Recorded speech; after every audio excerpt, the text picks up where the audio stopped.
Bonjour, donc je vais vous parler des effets des pesticides en général, et je ferai un petit focus sur le cuivre quand ça sera possible, sur la faune du sol et notamment la composante vers de terre.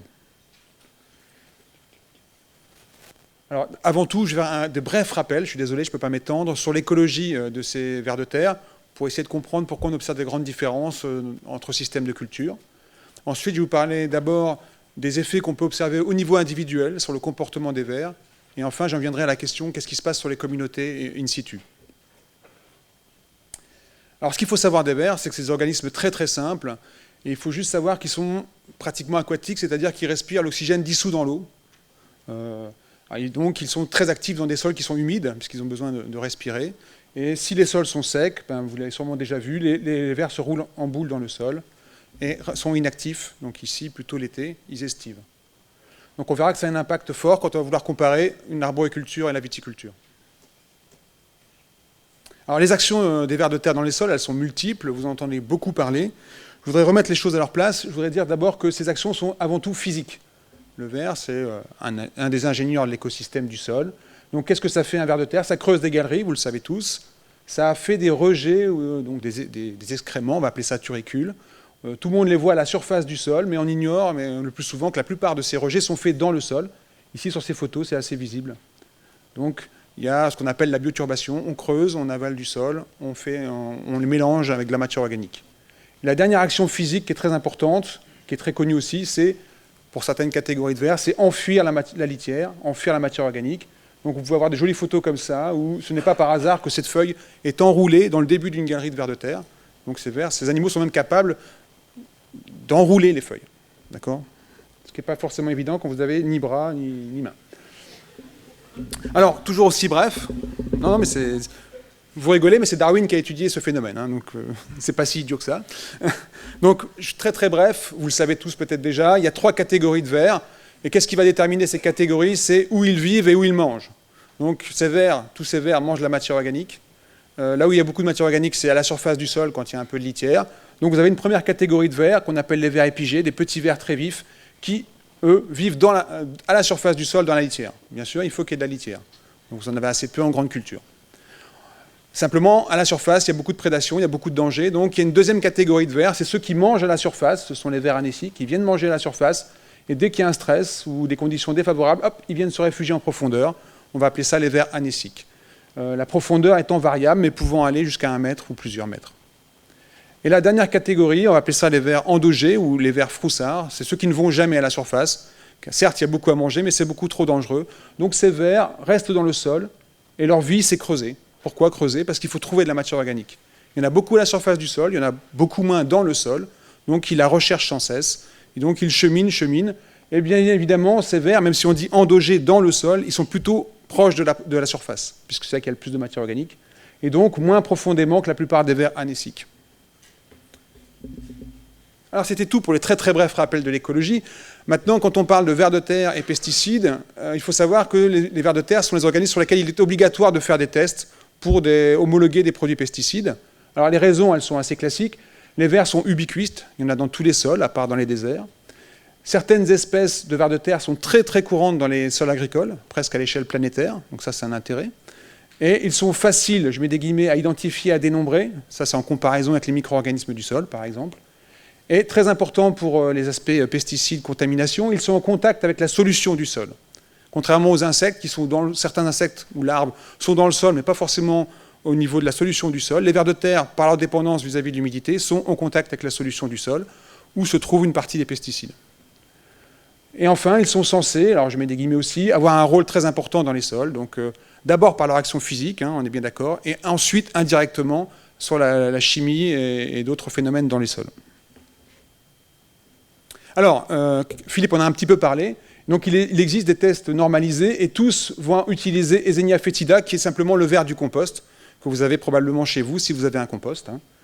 Donc je vous passe le nom des tests. C'est d'abord des tests létaux, mortalité, simple.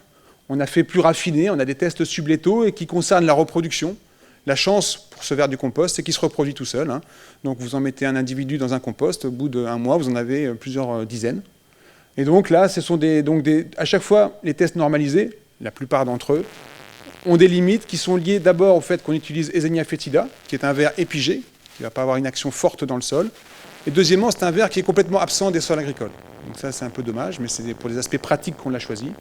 Et la deuxième limite que je vois à ces tests normalisés, c'est que souvent, alors c'est de moins en moins vrai, hein, ils utilisent le sol artificiel, ce qui est un mélange de tourbe et de sol.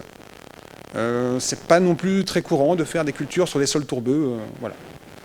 Alors il faut être honnête, il faut reconnaître que pour les dossiers qui seraient un peu complexes en termes de pesticides, il y a une deuxième série de tests qui existent, qui sont plus approfondis, où cette fois-ci, on va demander aux chimistes d'aller tester l'effet de son pesticide dans des sols de prairie. Et pourquoi des sols de prairie? Puisqu'on aura beaucoup de vers anéciques et d'autres vers endogés. Et là, donc, vous faites un prélèvement avant l'application et un second prélèvement, et même peut-être un troisième, pour vérifier que vous n'avez pas diminué trop les populations de vers. Remarquons aussi qu'un sol de prairie, ça peut être aussi assez loin d'un sol de grande culture. Donc c'est d'autres problèmes qui se posent. Alors j'en viens à mon premier exemple, c'est quels peuvent avoir les pesticides sur les individus et leur comportement. J'ai choisi une molécule qui est assez connue, l'imidaclopride, mais que vous devez plus connaître sur son nom de molécule Gaucho, qui servait en enrobage de semences contre les pucerons. Et en arboriculture, on va l'appeler Confidor, et l'appliquer également contre les pucerons.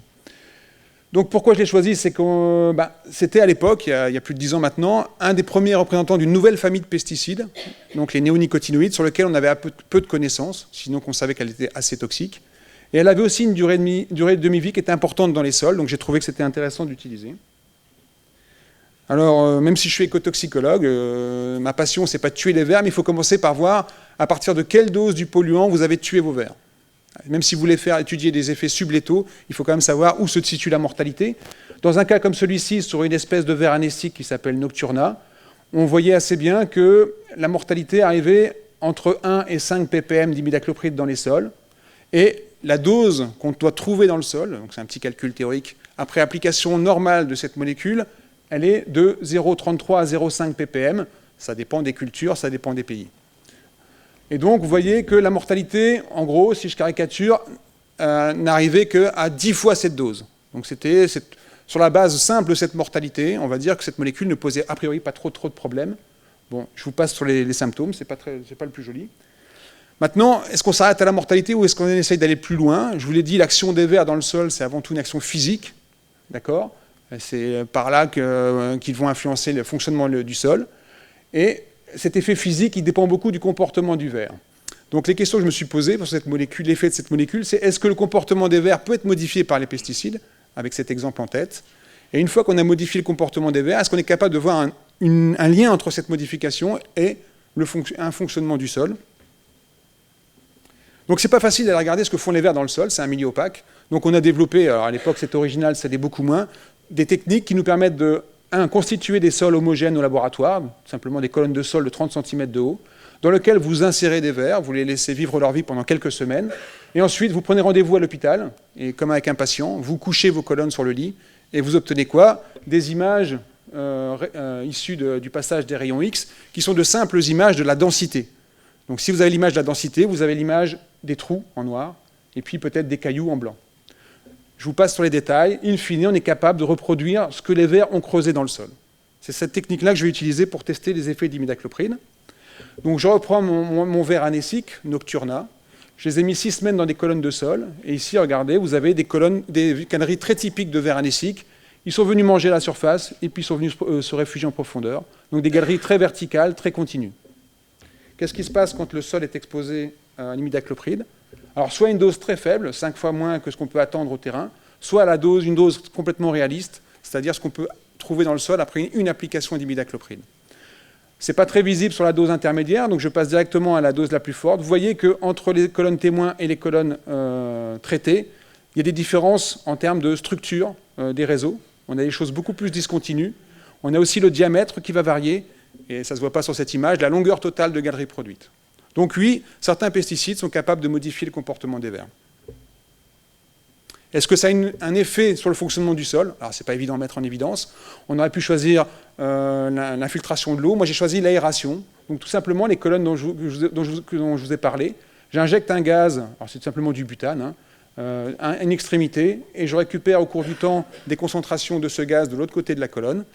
on peut mesurer comme ça un coefficient de diffusion de ce gaz marqueur dans la colonne.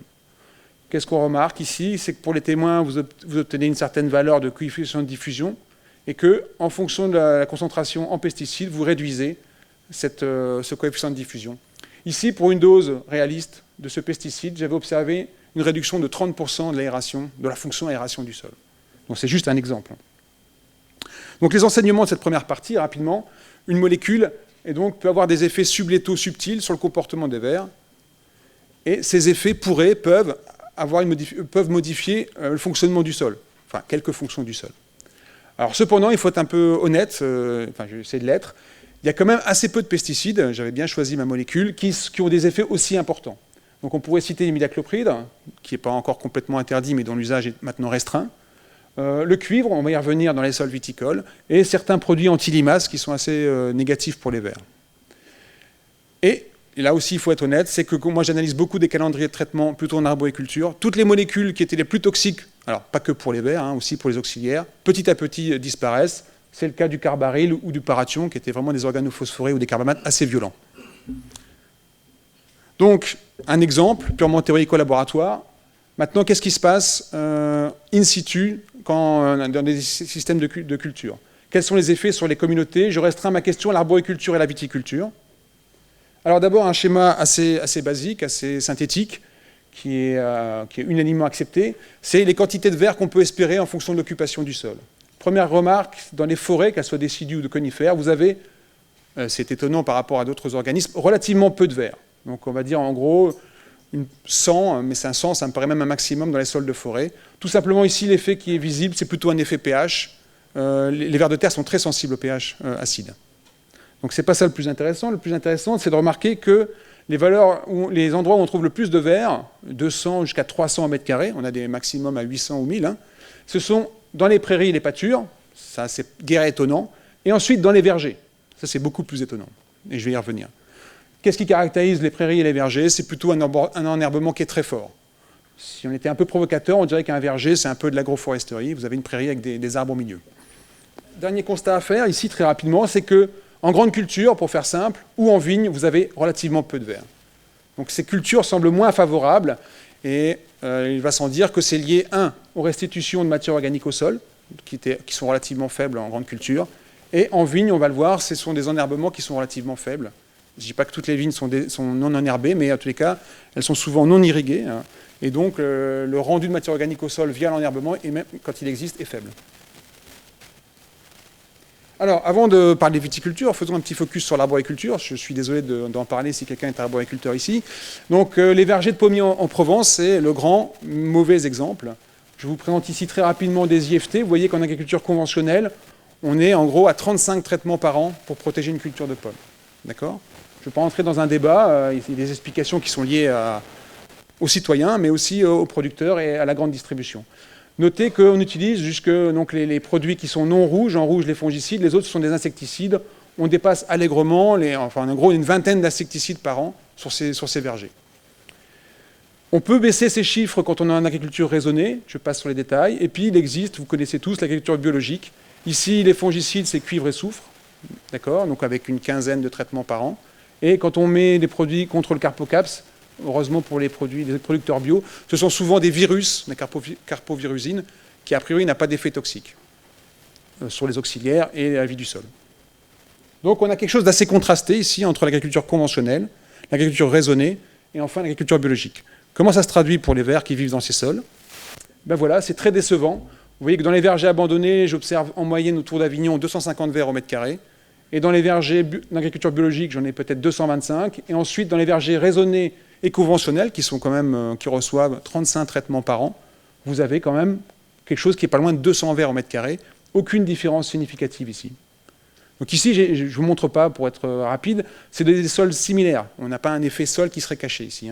On est sur la région des alluviosols de Durance autour d'Avignon. Donc, a priori, sur les communautés, on ne voit pas d'effet alors qu'on a appliqué de 35 à 25 traitements pesticides par an. Néanmoins, alors on ne voit pas d'effet sur la communauté complète, on voit des effets sur certaines espèces. Ici, c'est l'Ombricus terrestris, tout lombric commun. Et vous voyez que ces densités à l'huile, elles vont passer de 30 individus dans les vergers abandonnés ou en agriculture biologique à 5 ou 7 dans les vergers les plus traités. Donc la communauté résiste dans son ensemble, certaines espèces sont plus sensibles, comme le lombric commun. Simplement, ici, on bute sur un problème d'interprétation, c'est que ce ver aussi, on sait qu'il est très sensible au type d'apport de matière organique. Or, dans les vergers en agriculture biologique, vous apportez des composts et pas des fertilisants de synthèse comme ailleurs. Donc ici, il y a un double effet, il y a peut-être les pesticides, mais aussi le type de fertilisation. Alors, passons un peu à la viticulture. Il n'y a pas beaucoup de publis sur les effets de la viticulture sur les vers de terre. Le plus connu, c'est Paoletti, le plus cité, abondamment cité, c'est Paoletti dans les années, avant les années 2000. Alors le graphe, je suis désolé pour la qualité, ici vous avez le log de la biomasse de vers de terre, et ici vous avez le taux de cuivre total dans le sol, donc de 0, 100, 200. Donc ces chiffres, cette relation n'est pas très jolie, mais elle sert de base à beaucoup de raisonnements. Vous voyez un infléchissement, ce sont des sols viticoles et aussi de l'arboriculture, du nombre de vers de terre en fonction de la teneur en cuivre dans les sols. Donc c'est ça qui sert de base à beaucoup de raisonnements. Et si vous faites une étude biblio, vous trouvez, alors ça dépend des auteurs, ça dépend des sols, ça dépend de beaucoup de choses, hein, Philippe l'a bien expliqué. En gros, à 200 ou 300 ppm, vous commencez à mettre en danger les communautés lombriciennes dans les sols. Dans les années 60, on avait démontré ça par l'absurde, enfin c'est les Hollandais qui l'avaient démontré par l'absurde. On appliquait tellement de cuivre en arboriculture sur les vergers de pommiers et de poiriers qu'on avait carrément détruit la vie dans les sols et vous aviez une litière de feuilles de pommiers et de poiriers qui se formaient à la surface des sols. Mais bon, ce sont les années 60. Simplement, les répercussions, elles existent encore maintenant. Ici, c'est une étude, c'est autour de Zagreb, c'est la région viticole autour de Zagreb. Les couleurs bleues, ici, les plus bleus, plus foncés, c'est 600 ppm dans le sol, de cuivre. D'accord ? Et ces auteurs se sont amusés à regarder l'ancienneté de la vigne. Donc ici, vous avez 20 ans, 40 ans, 60 ans, 80 ans, 100 ans. Et le taux de cuivre total dans le sol. Vous voyez que la relation est assez bonne. C'est loin d'être... Enfin, tout le monde le sait. Et qu'en gros, si je reporte mon seuil de 300 ppm, on va dire qu'après 30 ans d'intense viticulture, il y a des grandes chances que mes communautés soient fortement impactées. Alors, ça, c'est un usage passé. On sait tous ici que les doses de cuivre par an sont réduites actuellement. On sait tous aussi que l'Europe réfléchit à apporter des quotas qui soient assez forts. La réflexion actuellement s'oriente vers une limitation peut-être à 6 kg par an et par hectare. D'accord ? Le débat, c'est est-ce qu'en bio, on est capable de traiter aussi peu en cuivre. Donc il faudra trouver des alternatives. Alors j'ai repris ici l'étude d'un collègue montpelliérain d'ailleurs, Patrice Coll. Alors lui, il avait fait cette étude dans un grand domaine viticole qu'il avait découpé en 24 sous-parcelles, où il comparait une viticulture conventionnelle à des parcelles qui étaient passées en bio depuis 7, 11 et 17 ans. Donc un résultat brut comme ça peut faire un peu peur. Vous voyez que l'agriculture conventionnelle, vous avez assez peu de vers par mètre carré ici, hein, vous avez une dizaine, 15 vers par mètre carré, et que vous divisez par 2 cette abondance dans les sols en agriculture biologique. C'est un résultat qui peut paraître choquant, mais si vous regardez le matériel et méthode, il est assez clair qu'en bio, dans ce domaine en tous les cas, il y avait 4 labours par an dans ces vignes, et que dans la partie conventionnelle, on faisait juste 2 travaux superficiels de 15 cm. Donc ici, le message, c'est que c'est très difficile d'isoler la part des pesticides par rapport à d'autres pratiques. On est bien sur des effets systémiques. Même quand en arbo, on ne peut pas séparer la fertie et les pesticides. Ici, c'est le travail du sol qui primait et qui pourrait expliquer ces baisses importantes du nombre de vers. Alors, si j'essaie de synthétiser maintenant ce que je vous ai dit, alors c'est un message un peu choc, mais c'est le fruit de mon expérience, c'est que les pesticides ne représentent qu'une perturbation parmi d'autres pour les vers de terre, et il s'avère que ce serait, à de rares exceptions près, donc malheureusement pour la viticulture le cuivre, que ce n'est pas la perturbation la plus importante. Le travail du sol est au moins aussi perturbateur, si ce n'est plus.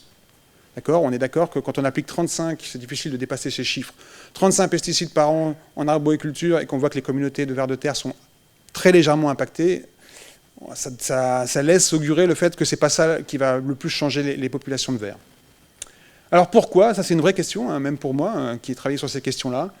C'est soit le sol a un bon pouvoir tampon, alors pour le cuivre, c'est pas le bon mot, tampon, hein, mais pour les pesticides, est-ce que les autres pesticides synthétiques sont dégradés, peu biodisponibles, j'en sais rien. En tout cas, les vers, ils sont peu sensibles.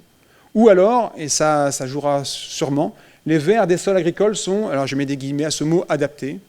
C'est-à-dire que, si je reviens un peu en arrière, de sites qui sont dans le sud de la France, que ce soit autour de Montpellier ou d'Avignon, si vous mettez en culture ces sites, les premières espèces de vers de terre qui disparaissent, c'est toutes les vers endémiques.